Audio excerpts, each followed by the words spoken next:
Alô, alô pessoal, Pedro Kaufmann por aqui, passando para avisar vocês que a gente teve um problema técnico com a minha câmera, a câmera do entrevistador, e por isso, durante a gravação, a gente vai ter apenas a câmera da convidada, mas pode ficar tranquilo que isso não atrapalhou em nada o fluxo do episódio. O mais importante é sempre a câmera da convidada, e por isso já aproveito para apresentá-la para vocês, a doutora Mariana Ortega, uma especialidade que muita gente já pediu por aqui, e finalmente a gente trouxe uma especialista de mão cheia.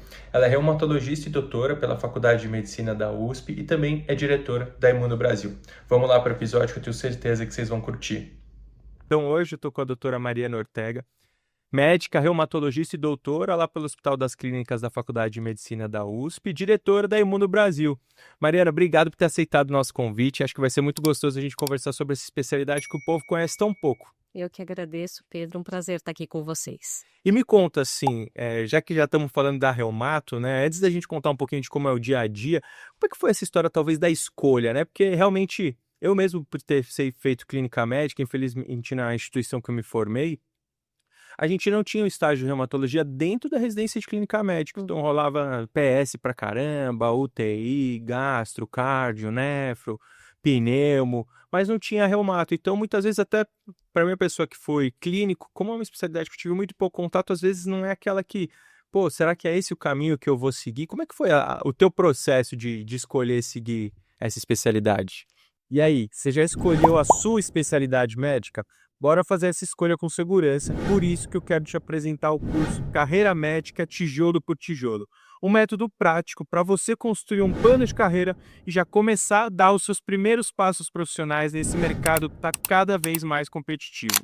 Se você já acompanha Tijolos Med, você sabe que a medicina está mudando muito rápido e a gente precisa estar pronto para enfrentar esses novos desafios. O link está na descrição aqui embaixo. Clique e comece agora a construir a carreira dos seus sonhos. Pedro, eu sempre quis fazer clínica médica.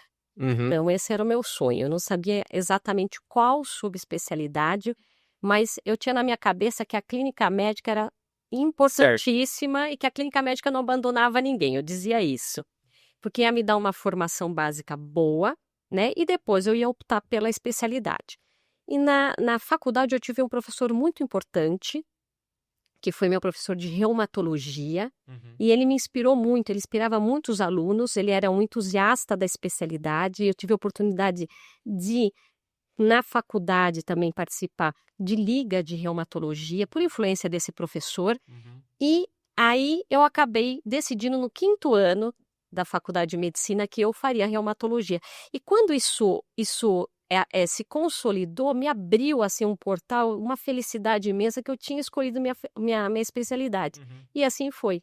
Então, É uma foi angústia grande. muito, Né? muito, muito. A clínica médica é o grande filtro, é a base, e eu super recomendo para quem ainda não sabe exatamente qual grande área a seguir, faça a clínica médica. Era uma angústia, porque já estava chegando ali no começo do internato, eu não tinha ainda decidido. E é muito importante a gente saber mais ou menos o que a gente quer para a gente focar, né? E ao mesmo tempo foi muito bom, porque daí durante a faculdade eu pude aproveitar tudo, tudo. Eu aproveitei todos os estágios muito bem, desde pediatria, otorrino, oftalmo, porque eu já queria ter essa visão geral, né? E aí, no 5º ano da faculdade, eu decidi pela reumatologia. Então teve um papel importante de uma influência, né, desse professor. E aí eu imagino que lá na liga, tal, na época, foi interessante ver, né, o paciente na prática. Muito. A gente tinha casos, eu vi casos que nem mesmo na residência da reumato depois eu vi casos de pacientes, crianças com febre reumática e coreia, né? Vi casos muito típicos de dermatomiosite na infância, que depois acabei vendo também, óbvio, no HC, mas foi algo que me despertou. E o que me despertou muito na reumatologia é que o reumatologista ele tem que ser um bom clínico. Ah, é. Porque a reumatologia, a gente acha que vai poder falar um pouco mais, é uma especialidade que cuida, né, de pacientes com doenças sistêmicas, né? Então, os nossos pacientes têm doenças sistêmicas, então, que fazem interface com dermato, com oftalmo, né, com gastro, né, com hemato. Então, o reumato, ele transita um pouco com a nefro, transita. Então, eu acho que foi uma especialidade que me encantou também, além dessa influência do professor, me encantou por esse caráter sistêmico. Uhum. né? E que eu teria essa visão geral. Mas hoje na sua prática, voltando agora então para o perfil do paciente da reumato, até uma coisa curiosa, que outro dia a gente pegou uma colega aqui que ela fez clínica, fez pneu, depois ela foi fazer alergoimuno, então foram 3 residências, né, então é uma formação mais demorada, mas a gente estava conversando sobre isso, porque às vezes você se especializa demais, aí chega o paciente no consultório com uma hipertensão, pô, né, eu não sou cardio e tal, sabe? Hoje na tua prática, você também trata essas outras comorbidades do seu paciente, o reumatologista geralmente eu sei que tô falando aqui da hipertensão bem controlada, não é aquela que fica muito complexa mesmo, que várias vezes a gente tem que encaminhar para o especialista mesmo. Como é que funciona na rotina, assim, do dia a dia? O reumato, ele tem pacientes com doenças crônicas, né? Então, o LTV, vamos dizer assim, é muito, muito grande, né? Então, o paciente fica com a gente, né? E você acaba sendo o médico de referência desse paciente. Então, o reumato, assim como clínico, ele está autorizado também a cuidar de um hipotireoidismo, de uma hipertensão leve, como você falou. O que a gente tem visto hoje muito na medicina é que o paciente ele já vem de muitos subespecialistas. Então, ele já tem o seu cardio, ele já tem o seu endócrino, né?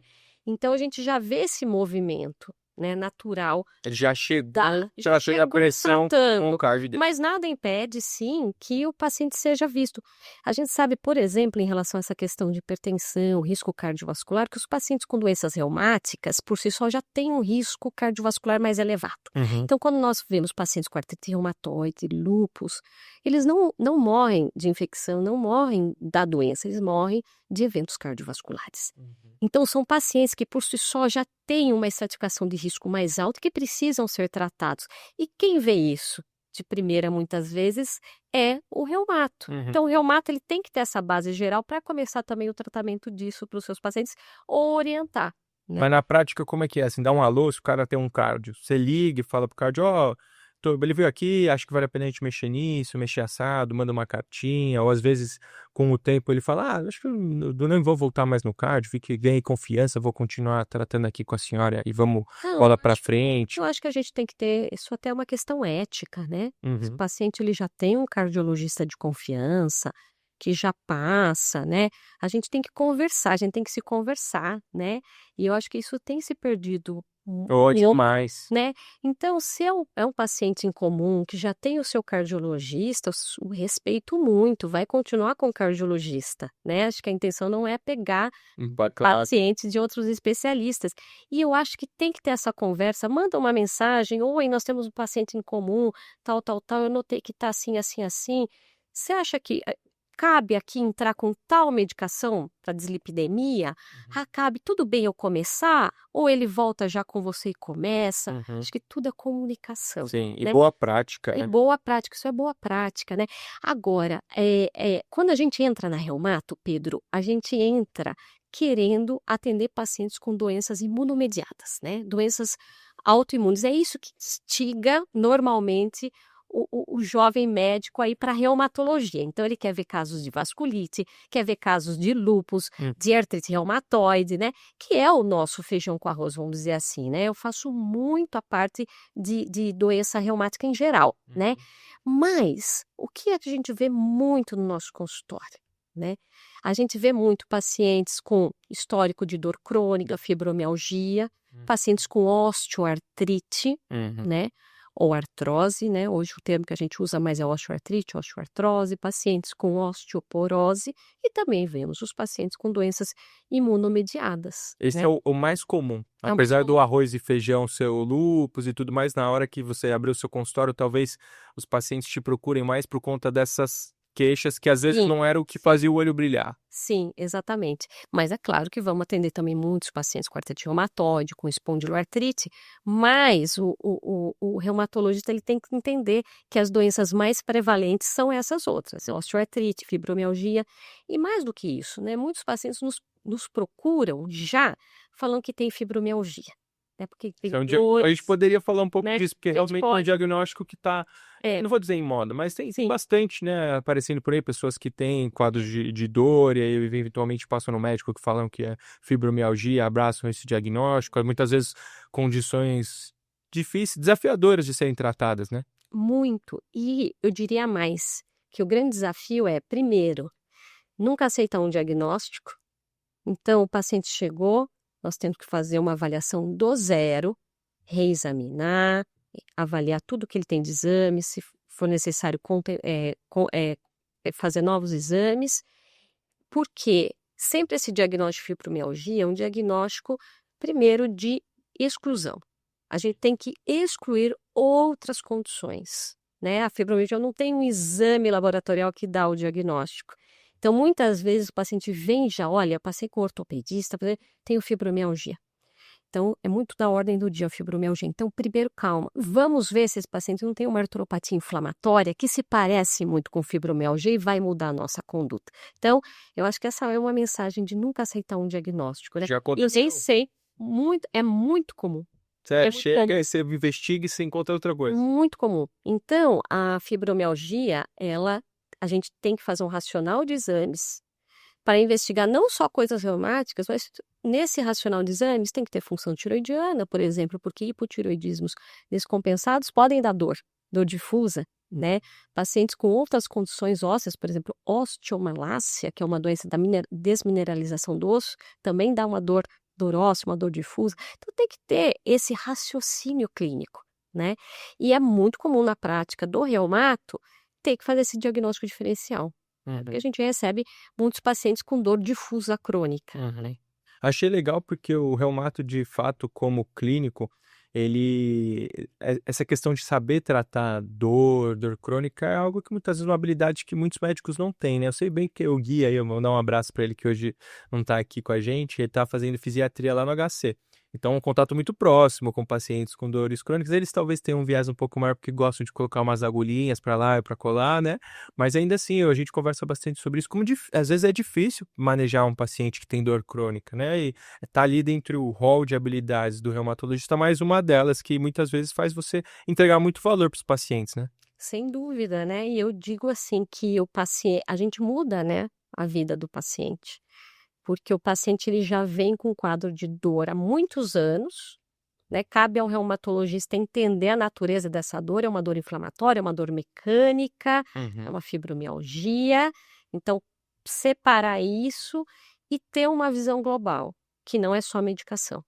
Então, ele tem que entender que tem pilares que ele precisa abordar na consulta dele, né, para que a gente resolva o problema do paciente, porque o médico, ele tem que fazer o quê? Ele tem que resolver o problema do paciente, ele procura a gente para resolver. Se a gente não resolve, ele vai procurar outro médico. A gente que acabou colocando, né, tanto a gente como várias especialidades e subs nas nossas caixinhas e o paciente também na dele, mas ele quer alguém que resolva tudo, né? Que resolva, e aí o reumatologista, ele tem que ter essa visão geral, né, ele tem que saber orientar sobre saúde mental, encaminhar se for necessário, né?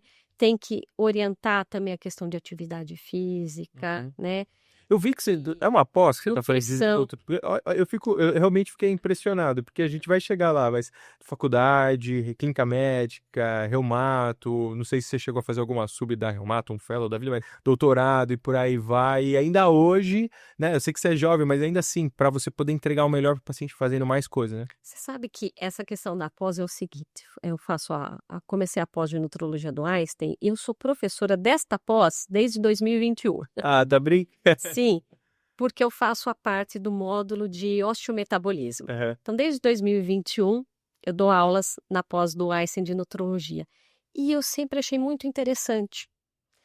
E os meus pacientes, como eu disse, são pacientes, né, que têm algum grau de sobrepeso, de obesidade, que precisa de um olhar mais atento em relação à dislipidemia, risco cardiovascular e tudo mais. E eu sempre quis fazer essa pós, mas eu nunca tinha tempo, porque a gente vai conversar mais uma vida puxada. E aí, esse ano eu consegui. E aí foi muito divertido, porque quando eu me matriculei, mandei tudo, não falei para ninguém, mandei tudo. E aí, uma da pessoal da administração, doutora, qual pós você tá? Você se inscreveu? Eu falei, mas você não dá aula? Não, deixa eu te explicar. Eu sou reumato e eu dou aula nesse módulo, mas eu quero fazer a pós toda. E isso não porque eu tenho intenção, pelo menos não no momento, né, mas de fazer nutrologia, não. É aplicar isso nos meus pacientes com doenças reumáticas, né? Então, foi isso que me chamou a atenção. Eu acho que eu vou ter essa visão mais global. Acho isso muito legal, porque realmente é isso, o paciente ele tem a demanda, e às vezes o médico, porque a gente se especializa tanto para ser muito bom no que a gente faz, aí acho que eu tenho enxergado isso com outros médicos que a gente conversa, né, que acho que faz parte da formação do médico ser generalista, você vai lá, você vira um outro especialista, porque é um caminho muitas vezes, principalmente aqui em São Paulo, necessário, aí depois você cai no mercado de trabalho, você vê que o teu paciente tem uma demanda, às vezes que é algo que você não sabe, aí você volta a querer estudar outras coisas, né. Você falou, por depressão, às vezes não está no dia a dia do clínico, de saber tratar uma depressão. Mas paciente, não sei se doenças reumatológicas talvez um risco maior, então a prevalência delas no consultório seja maior, pô, eu vou aprender a tratar também depressão. Você vai lá, você estuda, né? Nem tudo precisa ser uma pós, eu acho que tem isso também. Sem dúvida. Conversa com um colega psiquiatra, vai estudar sozinho, vai abrir o up-to-date, vai ver o guideline da Sociedade de Psiquiatria e por aí vai, né? Mas também é algo que você faz. Super. Eu acho que o médico ele tem essa característica que ele tem que saber correr atrás das coisas, né? A gente não pode esperar que nos ensinem. A gente tem que ser protagonista no nosso processo de aprendizado. Isso desde a faculdade. Então é assim, tem uma demanda, você é médico. Óbvio, você não vai fazer nada que foge, gente. Fazer loucura. Cirurgia, loucura, pelo amor de Deus. Mas é uma depressão leve, é um paciente que você sabe o que você está fazendo, você tem manejo. Poxa, por que não ajudar esse paciente? Agora não, é algo mais refratário, psiquiatra, né? Então, a gente tem que entender que a gente é médico, que a gente é clínico e que a gente sempre pode ajudar o paciente de alguma forma. Então, a gente só fica encaminha, quando vê o paciente está com um monte de médicos e ninguém resolveu a vida dele. Eu vejo que os pacientes hoje estão cansados disso mesmo, né? Eles estão. Aí deixam de marcar consulta, né? Acho que a gente pode ir para esse próximo passo, né? De dar umas conversas. Porque o desafio é esse, de manter o paciente acompanhando direitinho para poder entregar o melhor resultado. Porque tem que uma semana. Os pacientes também trabalham, têm uma vida, né? Família, compromisso. Você tem que uma semana no clínico, outra semana no reumato, outra no psiquiatra e tal. Às vezes, além do investimento financeiro, que pode ser alto para essas consultas, dá trabalho, agendar a agenda, sai do trabalho, vai para o consultório, né? E, enfim. Me conta um pouquinho do perfil de paciente que o reumato vê mais, assim, eu imagino que hoje você não veja crianças, mas é perfil adulto, mas acho que não tem muito uma prevalência de homem, mulher, mais jovem, mais idoso, qual que é a cara, sabe? Acho que os alunos sempre têm essa dúvida, eu vou ser reumato, mas aí na hora que abrir a porta do meu consultório, quem que vai entrar? Quem que vai estar na antessala, É no isso. consultório? Eu sou reumato adulto, né? Então, eu atendo pacientes a partir de 18 anos, 16 anos também já atendo, mas reumato adulto, né? Reumato pediatra é uma subespecialização da pediatria e tem alguns reumatos adultos que também atendem crianças que fizeram todo o processo de título de especialista, toda a curva de aprendizado também. Eu, então, atendo adultos. E o principal cliente, vamos dizer assim, paciente do reumato são mulheres. Então, as doenças reumáticas têm uma incidência maior nas mulheres. E, ao contrário do que muitos acham, doença reumática ou reumatismo, entre aspas, não é uma doença de idoso. Né? O que a gente vê mais são mulheres por volta dos 40, 50 anos de idade. Então, mulheres jovens, né? E esse é o perfil da reumato. Nós temos homens particularmente com espondilite anquilosante, que hoje nós chamamos de espondiloartrite, é a nova terminologia, e homens que têm mais gota. Então, esse é o público, mas em especial, se você abrir a porta do consultório, você vai ver mais mulheres. Entendi. E como é que foi, então, tua jornada ali, né? Putz, já sabia que eu queria fazer reumato. Você fez faculdade aonde? Pedro, eu fiz faculdade na PUC. E o campus da medicina na PUC é em Sorocaba, minha cidade natal. Sou de Sorocaba, então eu fiz faculdade em casa. Gostoso, hein? Fiz faculdade em casa. Isso me ajudou muito, porque eu tinha a função única de estudar, vamos dizer assim, de me dedicar à faculdade. E depois da faculdade, eu fiz 2 anos de clínica médica lá na PUC também. A PUC tem 3 hospitais universitários, então drena para 89, acho que talvez até mais, municípios. Então são 3 hospitais universitários, um deles é muito grande, que é o Conjunto Hospitalar de Sorocaba. Então eu fiz a clínica médica lá e depois eu vim para São Paulo para fazer a reumatologia Foi aqui no direto? HC. Fui direto. Uhum. Aí eu fiz a reumato aqui no HC e depois de ter terminado a reumato, eu ainda continuei no HC. Comecei a fazer meu doutorado. Mas calma, calma, a gente vai chegar lá. Mas me conta um pouquinho, eu imagino que talvez já não seja a realidade atual dos Uhum. novos ingressos na residência de reumato. Mas como é que é, assim, a residência de reumato? É um perfil mais, né, ambulatorial e de paciente internado quando tem alguma complicação ou tá ali num processo de investigação? Como é que foi esse teu momento, assim? Isso é importante, porque a reumatologia é uma especialidade essencialmente ambulatorial. Pacientes internos internam é mais raro, mas interno, né? Eu fiz a reumato no Internam por quê, assim, Zé? É mais de complicação, às vezes está em uso de um imunobiológico, uma complicação infecciosa, algo do tipo? principal causa de internação e infecção, né? Principal causa de internação e infecção ou agudização, alguma atividade grave de doença, Uhum. tá? Então, por exemplo, paciente com lúpus, que abriu às vezes o lúpus com uma nefrite, Uhum. paciente com vasculite que tem uma hemorragia alveolar, vai ser interna, Uhum. né? É basicamente isso, Uhum. né? Ou o paciente que está com muita dor por alguma coisa e vai internar para fazer um controle de dor ali, né? Nós temos às vezes pacientes que chegam no consultório, eventualmente já não tem um diagnóstico, parece ser um quadro muito sistêmico, como talvez um lúpus, uma vasculite, precisa investigar. Muitas vezes a gente interna também para Acho agilizar essa questão da investigação. Mas isso, eu diria que o reumato é uma especialidade de consultório, Hum. ambulatorial. Eu fiz a residência no Hospital das Clínicas, então nós tínhamos os ambulatórios. Então, no Hospital das Clínicas, os ambulatórios eles são divididos. Então, cada dia tinha uma sub, vamos dizer assim, uma área. Então, tinha o dia da artrite reumatoide, tem o dia ainda hoje da espondiloartrite, das vasculites, das doenças raras, né? E da osteoporose, das miopatias inflamatórias.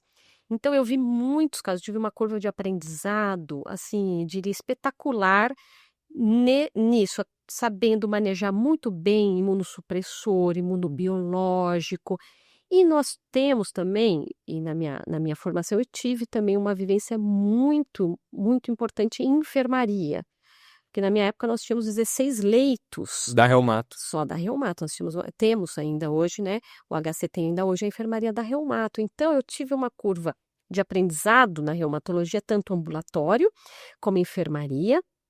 E também a parte de interconsultas, nós tive o estágio de interconsultas, né, que é outros pacientes de outras especialidades internados, Você que eles pediu muito. pedem avaliação Ninguém sabe o que é, chama o reumato. chama o reumato. É, exatamente. E que mais? E outras áreas também nós passamos. Eu passei pela dermato, de novo, aquela questão da interface. Fisiatria, reabilitação do HC e centro de infusão.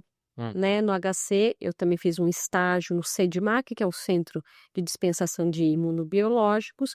Então, a reumatologia transita por tudo isso, mas essencialmente no dia a dia é consultório. Uhum. E os imunobiológicos já é algo assim, porque hoje eu, por ter um contato até mais próximo com alguns pacientes que procuram às vezes o PS, por aí vai, a grande maioria dos pacientes faz uso de imunobiológicos, né? Eu sei que vai depender muito do diagnóstico, mas tem se tornado uma prática frequente para controlar melhor as doenças e há quanto tempo que isso é uma realidade, assim, aí no Brasil, né? Porque quando você fez residência há uns anos atrás já tinha um centro e tal, não é algo tão novo, essa história dos imunobiológicos. Não, os imunobiológicos, os primeiros artigos são mais de 20 anos, né? Mas a gente tem, hoje o Brasil é um dos países que tem melhor acesso aos imunobiológicos, logicamente se o paciente tem indicação, tanto pelo SUS como pela saúde suplementar, né? Então, se o paciente tem seu convênio, o médico consegue fazer a solicitação mediante relatório, exames comprobatórios, daí tendo os critérios bem descritos. Então, é possível conseguir um imunobiológico, claro que vai depender da doença, daquilo que está no rol, pelos convênios e também aqueles que não têm convênio pelo SUS. Então, o acesso está muito fácil, porque entende-se que são pacientes com doenças crônicas, que são recidivantes, progressivas e que podem deixar sequelas. Então, não é um tratamento novo. Que no Brasil, que começou a ter esse acesso maior pela saúde suplementar, mais ou menos uns 12 anos, 13 anos já. Então, o imunobiológico hoje ele é uma realidade, porque até então, na reumatologia, nós tínhamos o glicorticoide, os imunossupressores, imunomoduladores, né? E hoje nós temos também os imunobiológicos que deixam nossos pacientes muito bem, tiram da atividade da doença e principalmente evita a progressão da doença. E assim, uma dúvida que eu tenho, já fui ler a bula, porque os pacientes procuram PS às vezes. Essa história de infectar com o uso do imunobiológico é algo tão frequente assim? Ou muitas vezes casos que podem ser realmente mais graves? Ou, na maioria das vezes, é uma predisposição um pouco maior para infecção respiratória alta, leve? Como é que é a visão do reumato sobre isso? Olha, baseando-se no volume de pacientes que a gente tem, que eu tenho, é raro. Né? É raro. Talvez você, como está no PS, acaba vendo mais pacientes, né? Que têm infecção, porque eles acabam do pronto-socorro, né? Mas na rotina do reumato não é comum, porque a nossa ideia não é imunossuprimir o paciente. A ideia é a gente imunomodular o paciente. Então, o imunossupressor e o biológico, ele tem que ser um imunomodulador. Tem que ser essa a visão. E nós sabemos que tem biológicos com um perfil que vai bloquear uma via de sinalização de forma mais completa e tender a algumas infecções mais específicas e outros, por exemplo, os anti-interleucinas são mais seguros. Então, hoje a gente sabe, com todos esses anos, que o perfil de segurança é bom, tanto em relação à infecção, tanto em relação à parte de neoplasias, né?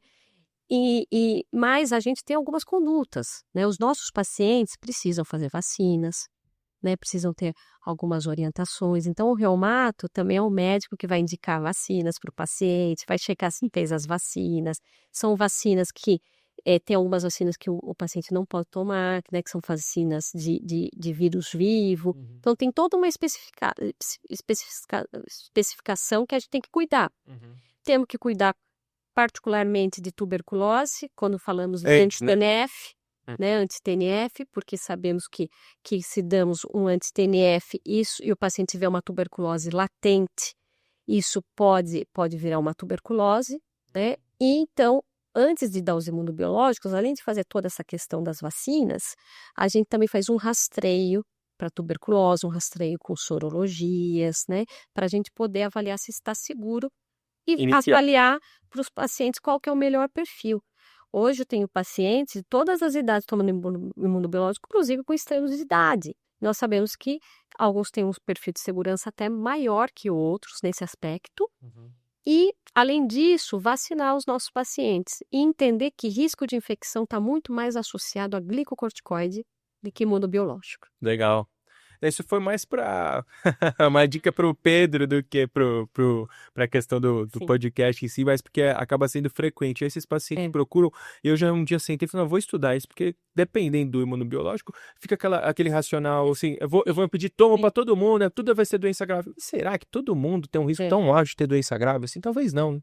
E você sabe, Pedro, que durante a Covid, nós continuamos atendendo nossos pacientes normalmente, novos pacientes foram diagnosticados e nós continuamos indicando imunobiológicos se houvesse indicação.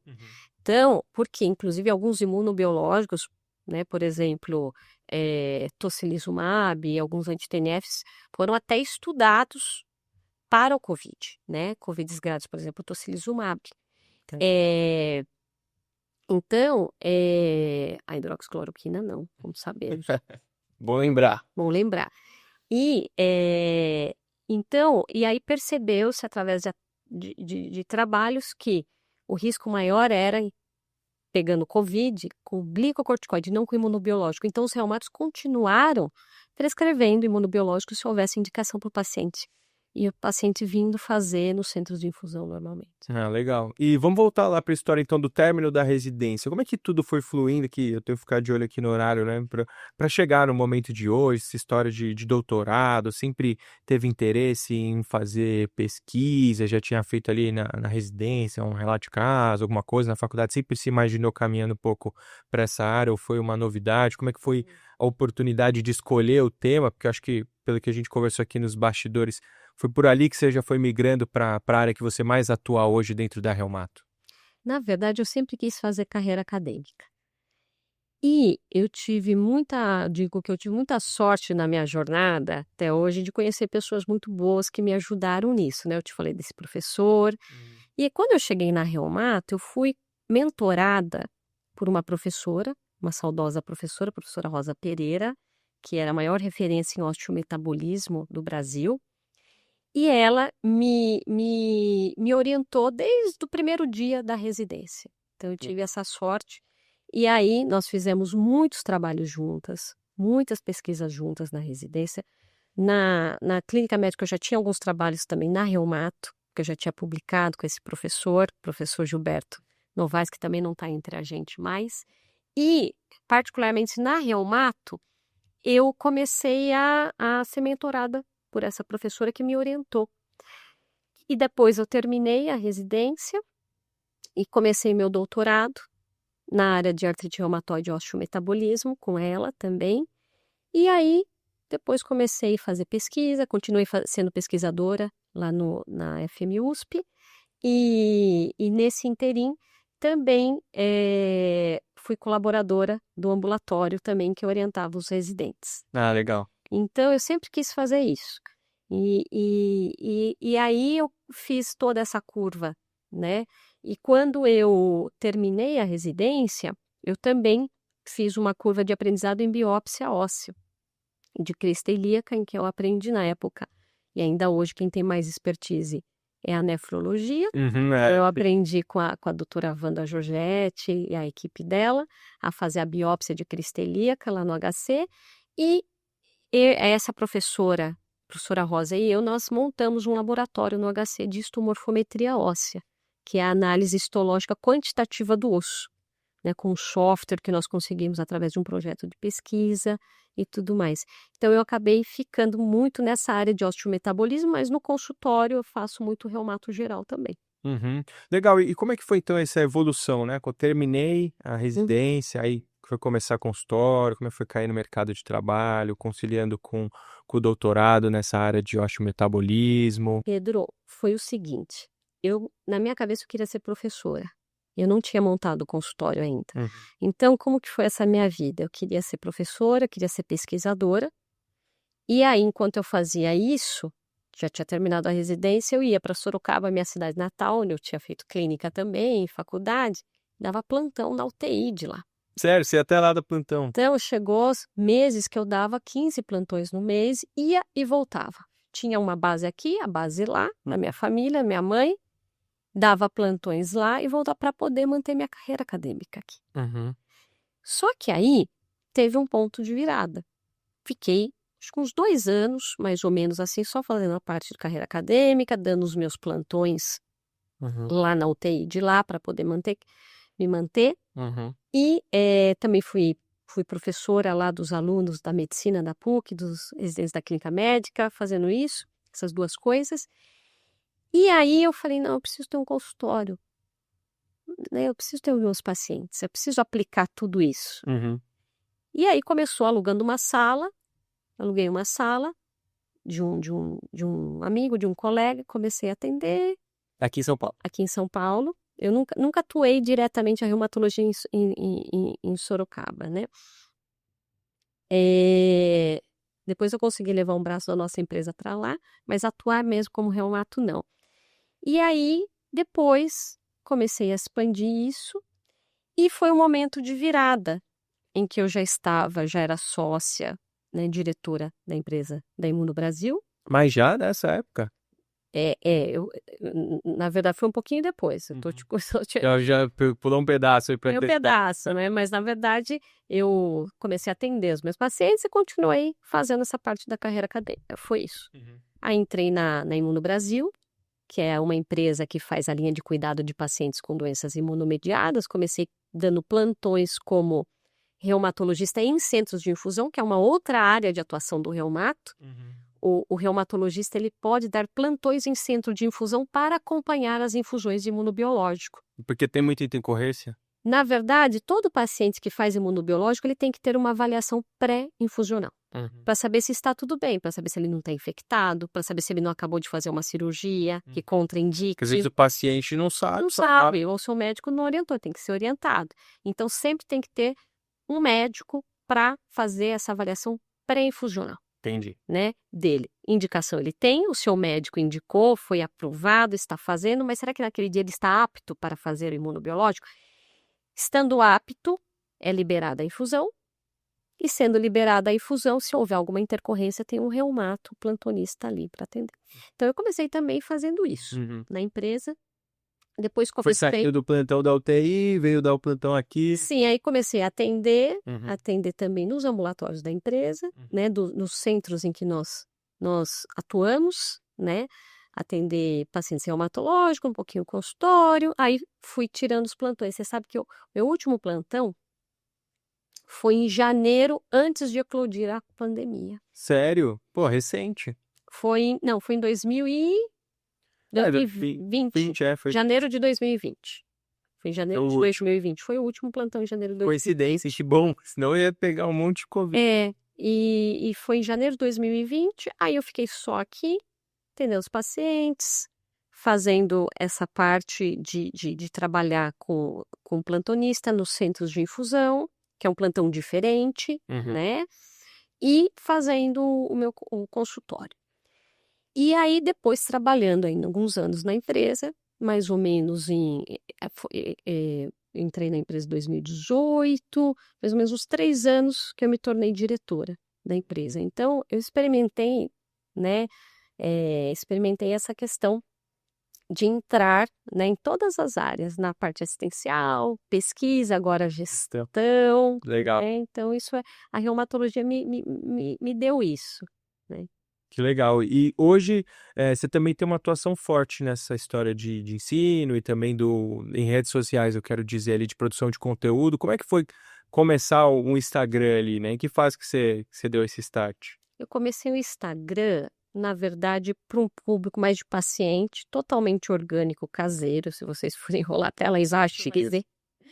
Comecei dessa forma, eu acho que comecei em 2019 o Instagram, mas ainda muito incipiente. Depois eu comecei a fazer vídeos mais para um público de médicos, com conteúdo mais técnico, né? E hoje eu faço um mix, né? Porque nesse meio todo eu tenho um curso, né? Um curso e uma mentoria em que eu ensino tanto a parte de mentalidade, vendas e modelo de negócio aplicados para um consultório de saúde óssea, né? Como montar, como ter essa mentalidade e tudo mais, modelo de negócio, vendas, que é algo que a gente não aprende na faculdade, Zero. de forma ética, claro. Então, o meu público passou a ser muito médico, muito médico. E claro que isso também me deu um posicionamento, né, para os pacientes.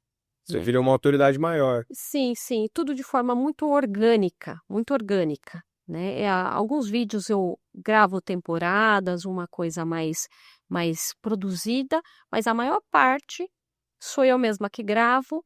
E o meu Instagram, ele tem muito disso, discussão de casos, algum bastidor, mas é algo muito orgânico que eu mesma faço, né? E com não a constância tanto quanto eu gostaria. Mas o Instagram tá ótimo. Estou procurando ser um pouco aí mais constante. E como que, visto que a gente está se aproximando desse finalzinho do episódio, como que é essa história da mentoria da saúde óssea? Porque eu acho que a gente falou um pouquinho da fibromialgia, das áreas de atuação do reumato, mas possivelmente essa é uma das áreas hoje que o pessoal que olha de fora te vê como uma grande referência, né? E talvez ao longo do tempo, devido a essa autoridade toda, cada vez mais pacientes te procurando no consultório com esse tipo de condição. O que você pode compartilhar para a gente do que é que você ensina, o que é legal de um médico generalista que está se formando agora, está terminando a faculdade, saber do cuidado com saúde óssea também? Eu acho que a gente precisa saber a técnica, e isso foi algo que foi construído, né, nessa jornada, né? Tudo isso que eu te falei, né, foi construindo uma base técnica para isso, né? Eu tive uma questão técnica aí muito forte, a questão da residência, a questão de eu ter feito doutorado, de eu ter acompanhado durante muitos anos o ambulatório de osteometabolismo no HC, ter sido assistente colaboradora, feito muita pesquisa, eu fui coordenadora também da comissão de osteoporose da Sociedade Brasileira de Reumatologia, sou editora de um livro também osteometabolismo da Sociedade Brasileira com a Manoli. Então isso foi algo que foi acontecendo. As coisas vão fluindo conforme você vai trabalhando, vão surgindo oportunidades e você vai entendendo que aquilo é importante, porque a gente tem que saber filtrar, né, o que realmente é importante e o que vai virar o ponteiro para você. E aí as coisas vão acontecendo. Então, eu acho que foi essa questão técnica, mas só a questão técnica não basta. A gente tem que saber se conectar bem com o paciente, entender a dor do paciente, resolver o problema do paciente. A gente tem que criar uma boa conexão com colegas que vão nos encaminhar pacientes, né? Então, hoje eu digo que os meus pacientes vêm de forma muito orgânica para o meu consultório por indicação. Tanto deles eu atendo muitos médicos, isso também me dá um posicionamento. Atendo, inclusive, reumatologistas. Fica doente também, né? Parece. Sim, atendo, inclusive, reumatologistas que têm alguma questão de saúde óssea também. Então, isso vai se construindo pelas relações que você faz de forma genuína, né? Pela tua formação, pela sua seriedade, pelo seu comprometimento, e as coisas vão acontecendo. Mas eu digo assim, aí essa mentoria ela é um produto para quem? Para o clínico, para o reumato? A mentoria ela é diferente de um curso. A mentoria é o como eu faço. Então, é para médicos, não só reumatos, porque saúde óssea e osteoporose, osteometabolismo, outras especialidades fazem também. Geriatras, ginecologistas, ortopedistas, endócrinos, fisiatras. E nesta mentoria eu ensino não só a parte técnica, porque a osteoporose é uma área muito árida. Como eu te falei, ninguém vai para reumato, para essas pessoas, por ser osteoporose. Né? E a osteoporose é uma área muito árida que os colegas normalmente não acham tão interessantes, mas tem muitos casos de osteoporose. Muitos. Frequente. Então é um nicho muito interessante de atuação. Então eu ensino a parte técnica, mas ensino também a parte de mentalidade, vendas e modelo de negócio nessa mentoria. Então, é uma mentoria para médicos. Pode ser o clínico que quer fazer isso, e é uma mentoria em que vai ter isso, porque eu ensino a minha verdade. O que você já faz no consultório? Eu ensino o que eu faço no meu dia a dia. Então, a mentoria, o que a gente está vendo aí, tantas mentorias, coaches, né? A gente tem que ser de verdade. Então, eu ensino o que me trouxe resultado no consultório, com os meus pacientes, o que virou ponteiro para mim. Então, eu ensino isso semanalmente com os meus mentorados e vejo cada caso o que a gente pode escalar. Para discutir o caso também, se eles têm dúvida. Tem a parte técnica e essa outra parte também de consultório, como escalar no consultório. Que tem a ver com aquilo que a gente estava conversando, né? Tem as duas coisas. Do modelo, né? Que tradicionalmente o paciente procura o consultório, ele vai lá, paga uma consulta avulsa com o reumato, e vamos combinar um retorno daqui 1 mês, 3 meses, aí ele volta e paga mais uma consulta avulsa, né? E o que você... Até fico curioso para saber como é que foi tua sacada para construir isso, né? Mas foi um modelo de acompanhamento para alguns diagnósticos, não é isso? O programa de acompanhamento é um modelo em que o médico ele é um líder do cuidado do paciente. Então, ele vê o paciente no longitudinal, de ponta a ponta. Então, ao invés de ser uma consulta avulsa, olha, a consulta você vem com um problema X, vai resolver o problema X, volta daqui X meses. Muitas vezes o paciente não volta, muitas vezes o paciente volta depois e volta descompensado. O que aconteceu nesse intervalo? Né? Se perdeu. Ou muitas vezes o paciente vai acessar o médico nesse intervalo, o médico vai precisar de uma nova consulta, vai ser uma outra consulta. Então, o programa de acompanhamento é um outro modelo fora do tradicional. A gente ainda usa o modelo tradicional de consulta. Tem pacientes que sim, podem voltar cada 6 meses, cada 4 meses. Mas na reumatologia, nós temos pacientes crônicos que estão em uso de imunossupressores, imunobiológico. A gente precisa analisar toda essa questão de vacinas, saúde óssea, risco cardiovascular. Então, o ideal é fazer um programa de acompanhamento em que você vai liderar isso, né, pro paciente. Então, é um programa que tem as consultas e muitas vezes esse paciente ele também pode estar nesse guarda-chuva do programa outros profissionais que eventualmente vão ser essenciais nesse cuidado. Por exemplo, o nutricionista, o psicólogo, educador físico, tudo mais. Entendi. E na minha mentoria eu ensino como também fazer isso, esse modelo, como precificar, como organizar e tudo mais. E que no final E como das contas, passar essa informação para o paciente para ele entender a importância disso, né? o que me chamou muito a atenção, que eu não tenho nenhum problema que isso, na verdade, é uma bandeira que a gente tem forte aqui na Tijolos, que é de buscar sempre trazer médicos que têm uma postura ética nas redes sociais. Porque hoje os jovens olham para um mundo de possibilidades de carreira. Muitas vezes quem faz barulho nas redes sociais acaba compartilhando algo que pode ter algum conflito ético, as pessoas que estão valorizando mais o retorno financeiro do que colocando o paciente no centro, né? E aí, quando eu vi você comentando sobre isso, achei muito legal, porque no final das contas isso traz um resultado pro paciente, não é para todo mundo, é para os pacientes que precisam. Então, é possível construir o modelo de acompanhamento, que às vezes a gente vê médicos fazendo com outras técnicas, que talvez não vão garantir tanto resultado assim, mas é para botar dinheiro no bolso, mas existe o caminho de você fazer algo muito bom, que para o médico tem o retorno no sentido de que mantém uma recorrência, você fica mais satisfeito com o modelo de cuidado que você vai conseguir entregar, e que o paciente é muito bom também, né? É uma linha de cuidado que você vai estruturar as metas para o paciente, né? Quais são as metas que ele tem que ter? Está num programa de osteoporose, enfim, ganho de massa óssea, prevenção de fraturas, vai ter que ter tanto disso de marcador. Então, a gente traça, né? A gente traça um programa de onde ele está, como é que a gente vai fazer, onde ele vai chegar. Né? Então, isso é uma coisa muito mais estruturada. E dentro disso, você pode fazer a sua medicina muito bem feita. Você vai ter tempo para fazer sua medicina bem feita, você vai ter tempo para tratar a dislipidemia desse paciente, fazer um check-up, né, para esse paciente, né? Você não vai ficar ali vendo ali, ó, vem aqui, vou ver só isso, uma coisa Só bem estreita e listometria. volta daqui. A gente é médico, então a gente pode fazer muito mais para os nossos pacientes, né? De novo, a gente tem que avaliar quais pacientes se enquadram nisso, né? E se enquadrar aqui, a gente não vai oferecer nada que o paciente não precise. É o que o paciente precisa, é uma solução estruturada para pacientes que precisam. Então, por isso é uma coisa muito ética, né? E que é um outro modelo também. Legal. E bom, agora que a gente está chegando no fim, eu não queria deixar de poder ter a oportunidade de aprender um pouquinho de osteoporose com você, que é alguém tão especialista na área, e compartilhar isso com o pessoal que está em casa e está ali, saindo da faculdade, né? Visto que é uma doença prevalente, às vezes algo que a gente não tem tanta mão. Eu, por exemplo, tive uma formação muito de urgência, de emergência, paciente grave. Não é o tipo de investigação que vai ser feita ali, vai ser algo mais ambulatorial. Então, o que você pode dar, né? Eu sei que para você que conhece tanto, daria para a gente gravar um curso só disso, né? Mas, assim, dar um overview da osteoporose.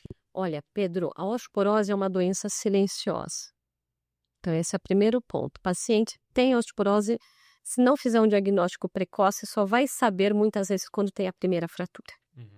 E quando tem a primeira fratura, isso é desastroso, porque o paciente vai ser internado, muitas vezes vai passar por uma cirurgia, vai agudizar comorbidades, risco de tromboembolismo venoso. Então, uma cascata de eventos aqui, se acontece a primeira fratura. E uma primeira fratura aumenta o risco de uma nova fratura, particularmente no primeiro ano.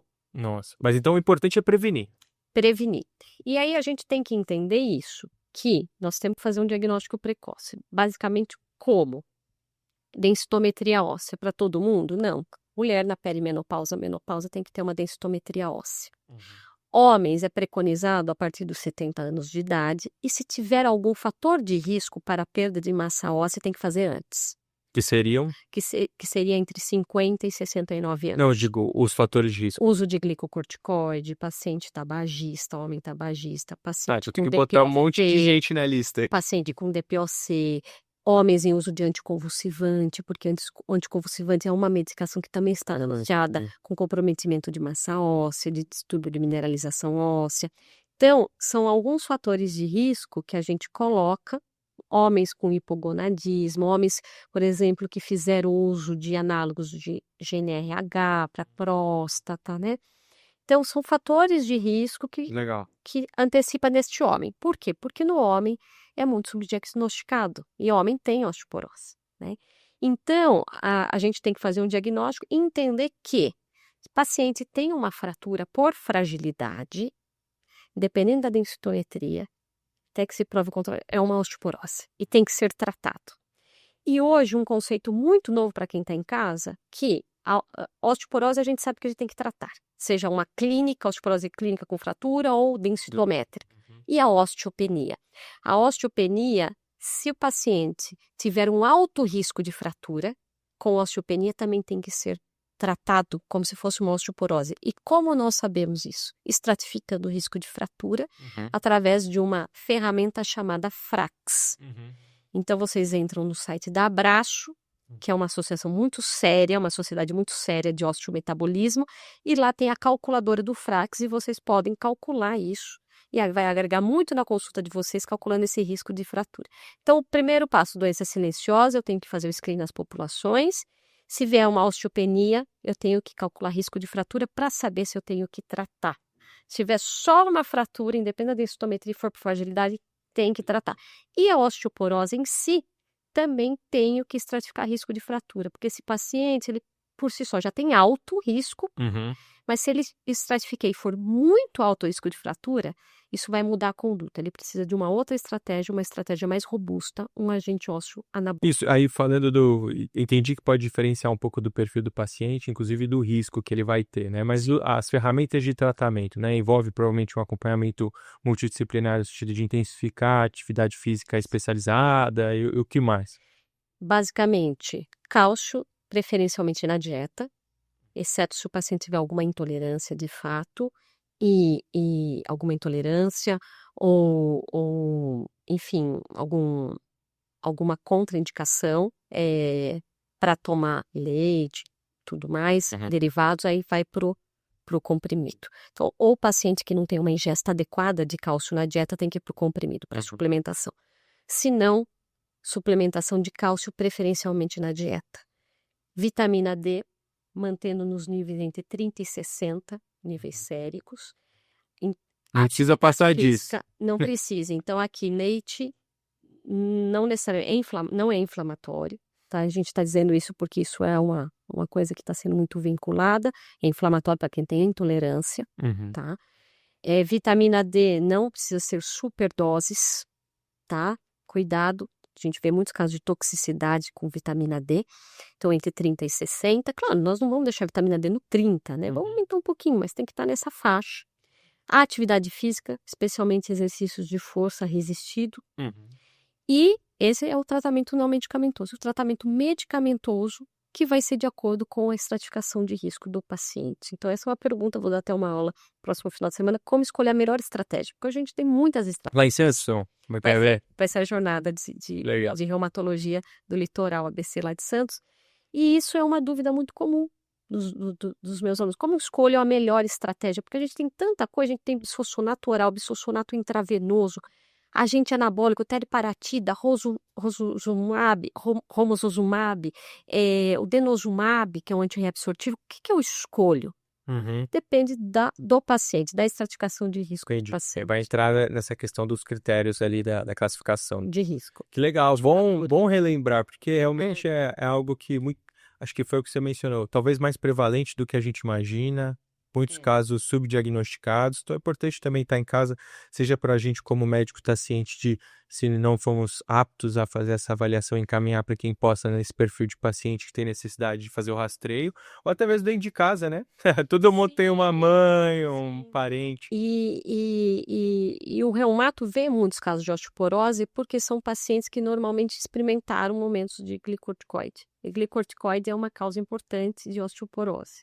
Mas em qual dose, né? Que eu lembro de já ter sentado Tem. para dar uma estudada nisso, que Sim. não é os 5 dias da Não. exacerbação Não. da asma, né? Basicamente, em linhas gerais, para vocês entenderem, 5 miligramas por 3 meses. 5 miligramas de prednisona por dia ou equivalente por pelo menos 3 meses já foi associado à perda de massa óssea. Mas por intervalo mais curto, se a dose for mais alta, aí não é exatamente a mesma Não é exatamente a mesma coisa, mas a gente entende que se o paciente ficar fazendo corriqueiramente ciclos, pulsoterapias, que é algo que a gente faz muito na reumato, isso aumenta o risco. Às vezes até o tratamento de uma doença da reumato acaba levando para essa Acaba complicação. levando, e a gente também acaba vendo pacientes com osteoporose que fazem tratamento de asma com glicorticoide oral, inalatório ainda é um pouco nebuloso, mas foi associado também a risco de A maior osteoporose, pacientes com urticária que fazem uso de glicorticoide, então a gente também pega esses casos de outros especialistas que também têm como uma das bases do tratamento glicorticoide. E lembrar que sempre a gente vai perseguir a menor dose possível de glicorticoide e tirar o glicocorticoide. Por isso que é tão importante a gente lançar a mão de uma terapia de manutenção robusta, com imunossupressor, imunobiológico, para tirar o glicorticoide. Legal, muitas vezes é uma ponte mesmo, né? É uma ponte. Legal, foi muito gostoso conhecer mais sobre a reumato. Eu acho que é uma área que poucos alunos entram na faculdade e já falam, não, é reumato que eu quero seguir. Então, o episódio de hoje foi bem esclarecedor para abrir a porta, né? No sentido de que dá para ter uma carreira acadêmica, acho que tem muito espaço para isso. Depois, até na gestão, que a gente acabou até conversando um pouco. Se quiser contar um pouquinho mais da Imuno Brasil. Bom, a Imuno Brasil é uma empresa, né, que teve a sua base em 1944 com o professor Castor Jordão Cobra, que foi um dos pioneiros da reumatologia brasileira. O presidente da Imuno Brasil, o Dr. Jaime Cobra, que é neto do professor Castor. Então, o consultório da família Cobra existe até hoje, desde 1944, que é o meu consultório privado onde eu atendo meus pacientes. Acho que é o consultório mais antigo que eu já ouvi falar, viu? Tem uma carteira de pacientes e nós atendemos, inclusive, os netos dos pacientes do professor Castor. Isso é a reumatologia que nos encanta. Legal. E o Dr. Jaime Cobra expandiu toda essa expertise do consultório para os serviços dos hospitais. Então, a Imuno Brasil faz a linha de cuidado de pacientes com doenças imunomediadas. Hoje nós somos 180 médicos e mais de 50 locais no Brasil. São Paulo, Alphaville, Santos, ABC, Distrito Federal, Rio de Janeiro, interior, estamos em Sorocaba, minha cidade natal, São Roque, fazendo a linha de cuidado. Então, desses 180 médicos, a maior parte são reumatos, mas temos também gastro, dermato, imunologista, alergoimuno, temos neuro, que são também especialistas que cuidam de pacientes com doenças autoimunes, imunomediadas. E na Imuno Brasil, hoje eu faço a parte de gestão, eu sou uma das diretoras, sou diretora da Regional São Paulo e coordeno a nossa equipe em alguns centros aqui de São Paulo. Legal. Então, tá aí, né? Mais um dos braços que hoje, que nem você bem mencionou, que a Reumato pode te fornecer, né? A pesquisa, a assistência, hoje a gestão, teve um pouquinho da parte associativa, que você mencionou, da sociedade também, né? Sim. Então, realmente uma especialidade que abre muitas portas, acho que a demanda também, não sei como vocês, reumatos, e algo que eu falo para os alunos, né? Você não tem que escolher sua especialidade pensando no mercado. Assim, eu vou fazer reumato porque a demanda vai aumentar. Mas pelo nosso papo aqui, deu a entender que acho que a demanda está crescendo também, né? Crescendo muito, está tendo muitos desdobramentos, né, da especialidade. Imagina, quando eu comecei, não imaginava que eu não calculei fazer reumato para tudo isso, né?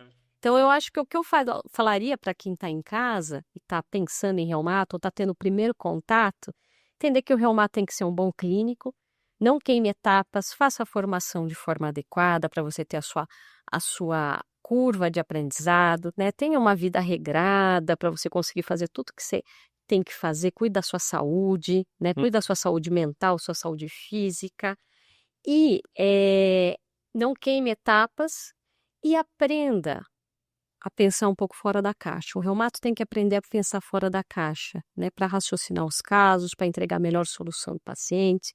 Muitas vezes na reumato a gente não consegue fechar um diagnóstico. O paciente, os critérios são classificatórios, não são diagnósticos. E muitas vezes o paciente ele vem com uma artrite que ainda é indiferenciada, nós não sabemos se é uma artrite reumatoide, se é uma artrite psoriásica, se é uma espondiloartrite que vai abrir depois com outros achados, e o reumato tem que estar pronto, que independente de ter fechado o diagnóstico, esse paciente tem que ser tratado, e muito bem orientado sobre isso, que às vezes a gente fica com aquela agonia, quero fechar o diagnóstico, nem sempre vai fechar o diagnóstico, é diferente do cardiologista que vai ver, isso aqui é uma hipertensão, isso é um diabetes. Na reumato, às vezes, o paciente tem um achado aqui, outro aqui, mas não fecha para uma doença. E às vezes nunca vai fechar, mas ele tem que ser tratado e muito bem orientado. Então, a reumato é isso. A reumato é se comunicar bem com o paciente, entender se o paciente tá entendendo aquilo que você está passando para ele e deixar tudo muito bem alinhado. Não, e para um clínico raiz, assim, acho que é uma especialidade de mão cheia, né? Punjante, é maravilhoso. Legal, Recomendo obrigado a mesmo, todos. viu, pelo episódio. Para Agradeço. você que está em casa, não esquece, se tem algum médico, médica que você acompanha nas redes sociais, alguém que você está doido para conhecer mais sobre a rotina, sobre a especialidade, deixe teu comentário aqui embaixo que eu faço questão de correr atrás e a gente se vê no próximo. Tchau, tchau.